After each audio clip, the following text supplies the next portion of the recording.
The Denver Broncos are gearing up for a showdown against the Washington Commanders here in Week 2 Empower Field at Mile High. What happened during Wednesday's practice, and is Jerry Jeudy building momentum to play here in Week 2? Well, you're going to get that much more and a cup of coffee on this morning's brand new episode, GMB.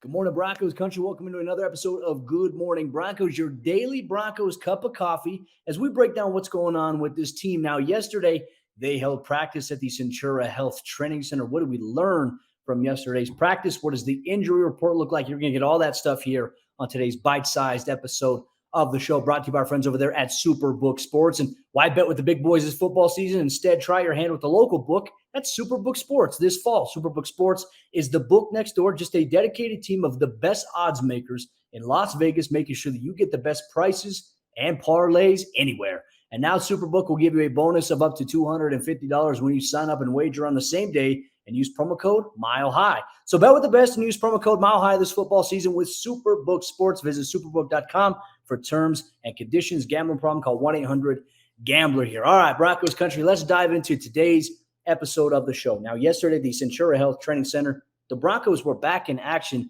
as they're preparing for Sunday's matchup against the Washington Commanders that are led by Sam Howell. Now, you look at the offensive weapons that they have. There's plenty of guys that can create problems. You look at the defense, in particular, the defensive interior. There are a lot of guys that can cause some havoc as well. So Denver, on paper, will have their hands full against the Commanders. But Wednesday's practice meant that, hey, we got to get to work. And the vibe overall in the locker room, the vibe just watching the players practice, they're flushing week one down the toilet. You know, you got to flush the pity potty.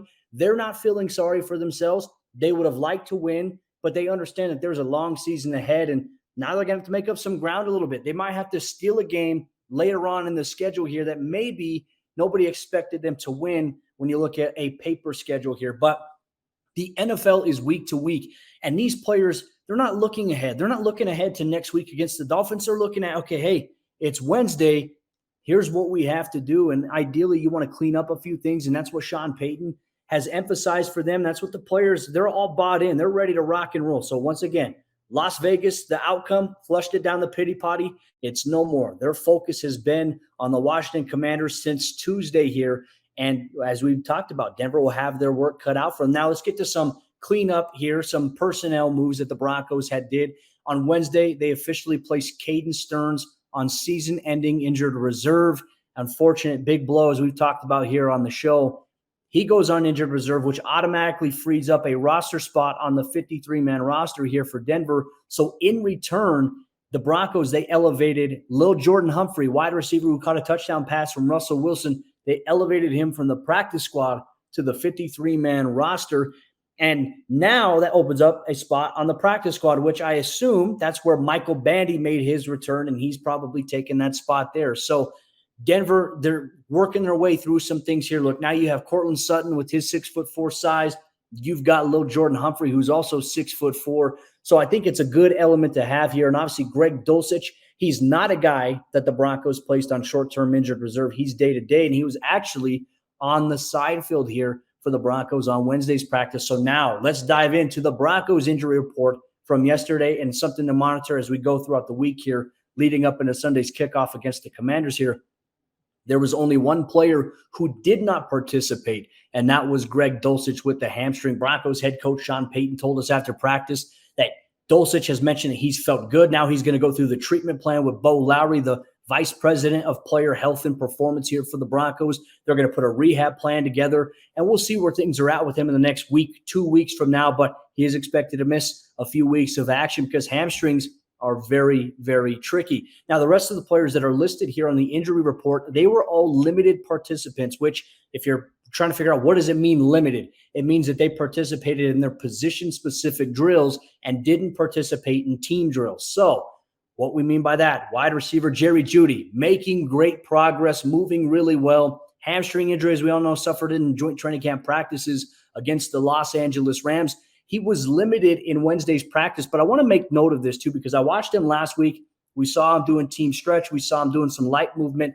Saw him doing a little bit more aggressive route work here on Wednesday's practice. We'll see where he's at today here on Thursday as the team is set to practice here once again this afternoon. So that's a good sign there. Broncos head coach Sean Payton told us after practice that Jerry, he was a game time decision essentially last week. They decided to hold off on playing him because they don't want to risk a setback, which is very common. You see it happen all the time with guys who have hamstring injuries. So Denver being smart. Like I said, he worked out before the game, looked good, but Denver wants him to be at a very good spot. And I'll say that, hey, he's making good progress based on some of the routes that we were able to see him run during Wednesday's practice. So if he's back this week, it's a big boost to Denver's offense and maybe what they want to do here. But aside from that, Frank Clark listed with a hip ailment. He was limited. He participated in individual specific drills, so outside linebacker drills here for the Denver Broncos. And then we're going to go down the list here. DJ Jones, defensive tackle, listed with the knee designation, was limited, also participated in the defensive line drills in practice. And the last player who was limited on the list was Riley Moss, continuing to work his way back from core muscle surgery. Talked to him after practice, and he just said he's excited. He wants to be able to get out there, and he wants to unload, let loose, and just go out there and play and hit somebody on an opposing team there. So he's got a lot of anticipation building up for him, but, you have to be very smart when you're talking about core muscle surgery, the recovery process, not doing too much to create a strain in that area. So he's been eased into it, and he's anxious to just get going here. So Broncos fans, I know that's something to look forward to this season when he returns. He's excited about the opportunity. Not sure when that's going to be, but the signs are there. There's optimism growing. Hey, maybe at some point here soon, he'll be ready to rock and roll here. Aside from that, some other practice news and notes here in the post-game locker room. Jerry said, he's felt good. He's making good progress, but we still don't know if he's going to play on Sunday or not. It really depends on how he feels throughout the week. And I think the thing for Broncos fans, you're sitting here watching the show, you're saying, what do I need to monitor? What do I need to keep an eye on? Just keep monitoring the injury report. And we'll obviously provide updates here on the show, but if he goes from limited to full, that is a great sign, right? So let's say ideally we're looking for Friday's injury report. I anticipate Jerry's going to be limited in today's practice. How is he on Friday, right? If he's limited on Friday, game time decision questionable. If he's a full participant, more than likely that might mean he's probable to go for Sunday's action here. And even if he is able to go, I imagine Denver's going to keep him on a little bit of a pitch count. They're going to be smart with it. You don't want to just release him full go right away. Hamstrings are tricky. They can come back real quick. So Denver's being smart with it. Jerry has been smart with it. He's attacked Bo Lowry's rehab program really nicely. And he feels good. And I think another key to it as well, we don't talk about enough, hydration, making sure you're hydrated, drinking a lot of water. It's good for the muscles. It's good for repairing tissue. And also, believe it or not, getting a great night's sleep is also worth it as well. That's what helps your body repair things. So Denver's got all the tools here to give these guys the resources necessary to recover in the right ways. And I really like the approach. You talk to players, if they're dealing with any kind of nicks or bumps or anything like that, they really like Bo Lowry's plan. And Bo has done a tremendous job of getting guys in good spots, giving them the right advice, even like tailoring it to maybe nutrition. Like the Broncos have nutritionists this year for players. That's something that they sought after. If you looked in the NFLPA organizational report, Denver, like players expressed, and they were giving out grades. Players wanted a better, more tailored to themselves nutrition plan. And so that's why they brought in a nutritionist this offseason here. So a lot of good changes that I think will affect maybe health and guys coming back and staying healthy. That's always a top thing there. But there's so many different variances playing this game of football. And, we'll see where things progress here. But overall for the Broncos, the vibes right now, they're focused on the Washington Commanders. They all know it's going to be a tough test. And the one thing I want to pinpoint too, right? I know a lot of Broncos fans are fired up about week one, but players are over week one. As I mentioned there, they flushed it down the pity potty. But more importantly, they look back at the game. Several players told me, there's the 6 possessions on each side where the Raiders got 6 possessions that game. Denver did. They never really got a chance to fully get their feet wet. And when we talk about special teams, like the other aspect besides offense and defense, and that they're really excited about maybe getting a little bit more action this week.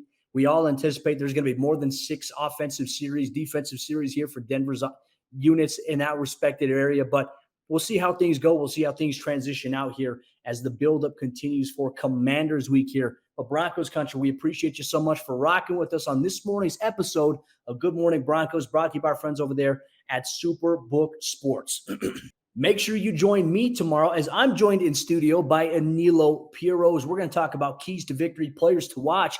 You're going to get that and much more on tomorrow's brand new episode, Good Morning Broncos.